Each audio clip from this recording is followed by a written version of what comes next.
প্রিয় দশম মানবিক বিভাগের শিক্ষার্থী বন্ধুরা, তোমরা যারা 2025 সালে এসএসসি পরীক্ষা দিবে, তোমাদের জন্য ভূগোল ও পরিবেশের আরও একটা ক্লাস নিয়ে আসলাম। এই ক্লাসে একটি সৃজনশীল ক এবং একটি সৃজনশীল খ নিয়ে আলোচনা করব। চলে যাচ্ছি মূল পড়া দিকে। আমাদের 1 নম্বর প্রশ্ন হচ্ছে, পরিবেশ কাকে বলে? উত্তর, জীব সম্প্রদায়ের পারিপার্শ্বিক, জৈব, অজৈব ও প্রাকৃতিক অবস্থাকে পরিবেশ বলে। 2 নম্বর, পরিবেশের উপাদানগুলোর মধ্যে পারস্পরিক সম্পর্ক ব্যাখ্যা করো। উত্তর, পরিবেশের উপাদানগুলোর মধ্যে পারস্পরিক অবিচ্ছেদ্য সম্পর্ক বিদ্যমান। প্রকৃতির সকল উপাদান মিলেমিশে তৈরি হয় পরিবেশ। নদী, নালা, সাগর, মহাসাগর, পাহাড় পর্বত, বন জঙ্গল, ঘরবাড়ি, রাস্তাঘাট, উদ্ভিদ, প্রাণী, পানি, মাটি ও বায়ু প্রভৃতি উপাদানগুলোর সমন্বয়ে গড়ে ওঠে পরিবেশ। পরিবেশের 2টি উপাদান, জড় ও জীব।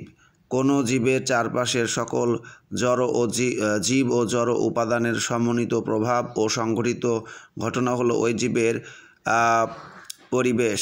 যেমন মানুষ যেখানে বাস করুক, তাকে ঘিরে একটি পারিপার্শ্বিক অবস্থা বিরাজমান। তাই স্বাভাবিকভাবে বলা যায় আমাদের চারপাশের এই উপাদানগুলোর মধ্যে একটি নিখুঁত সম্পর্ক রয়েছে। সুতরাং পরিবেশের উপাদানগুলো পরস্পর সম্পর্কিত। শিক্ষার্থী বন্ধুরা, এই প্রশ্নটা তোমরা অবশ্যই মুখস্থ করে ফেলো। তোমরা সবাই ভালো থাকো, সুস্থ থাকো। আল্লাহ হাফেজ।